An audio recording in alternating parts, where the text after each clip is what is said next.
Anong gagawin kung walang reply ang lalaki sa'yo? Alam mo ba, may mga paraan kapag hindi siya nagre-reply. Hindi lang ito tungkol sa kanya, kundi sa dignity mo din. Kapag sinunod mo ito, mas malinaw ang intensyon niya sa'yo. Kaya tapusin ang video para malaman mo lahat ngayon. At huwag kalimutang mag-subscribe at follow para sa love tips. 1. Igilan ang pag-check ng online status niya. Kapag lagi mong chinecheck kung kailan siya active, mas lalo kang nagiging anxious at hindi ka nakaka-relax. Kung hindi siya nagre-reply, mas mabuting wag mo siyang silipin. Bigyan mo ng space ang isip mo para kumalma. At doon mo makikita na mas peace of mind ka. 2. Iwasan ang paulit-ulit na pagpapadala ng mensahe.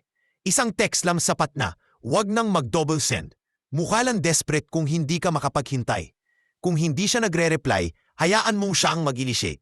Ikaw ang babae na may self-respect at standards. At doon mo pinapakita na hindi ka naghahabol. Free, matutong maghintay ng tamang panahon. Huwag ka agad mag-follow up. Bigyan mo ng isang araw. Kontrolin mo ang urge na mag-message ulit agad. Kung hindi siya nagre-reply, mas lalapas ang patience mo. Babaeng marunong maghintay, mas attractive sa lalaki. At doon mo mapapakita na emotionally strong ka. 4. Harapin ang posibilidad na walang sagot. Kapag hindi talaga siya nag-reach out, tanggapin ang totoo. Hindi mo kailangang pilitin ang taong walang interes. Kung hindi siya nagre-reply, ibig sabihin hindi ka priority. Mas mabuti pang i-focus ang energy sa sarili mo at doon mo makikita ang tunay mong worth. 5. Huwag ikalat ang issue sa iba. Kapag pinagsasabi mo pa, baka makarating pa sa kanya. Mas klase kung manahimik at manatiling composed. Kung hindi siya nagre-reply, hindi mo dapat ipagsigawan. Piliin mong protektahan ang dignity mo palagi. At doon ka, mas magiging respectable na. 6. Iwasan ang parinig sa social media. Kung mag-post ka pa para humihingi ka ng atensyon, mas lalo mo lang pinapakita na affected ka. Kung hindi siya nagre-reply, hindi dapat makita ang weakness mo.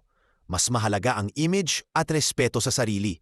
At doon mo mas mapapangalagaan ang pride mo. 7. Panatilihin ang pagiging classy. Kapag hindi siya sumagot, huwag ka nang magalit. Mas magandang ipakita na kaya mo maging calm. Kung hindi siya nagre-reply, hindi siya worth ng galit mo. Ipakita na mataas ang standards mo bilang babae at doon ka mas nagiging attractive sa iba. 8. Huwag siyang komprontahin ng harapan. Kapag tinanong mo pa siya face-to-face, awkward lang. Parang lalo mo lang pinapakita na wala kang confidence. Kung hindi siya nagre-reply, alam mo na ang rason. Mas mabuting mag-walk away kesa maghabol ng mali. At doon mo mapapatunayan na deserve mo ng better. Kaya girl, kapag naranasan mo ito, piliin mong maging strong. Hindi lahat ng lalaki karapat-dapat ng effort at oras mo. Mas mabuting alagaan ng sarili kaysa magpakababa sa maling tao. At huwag kalimutang mag-subscribe at follow para sa strategies.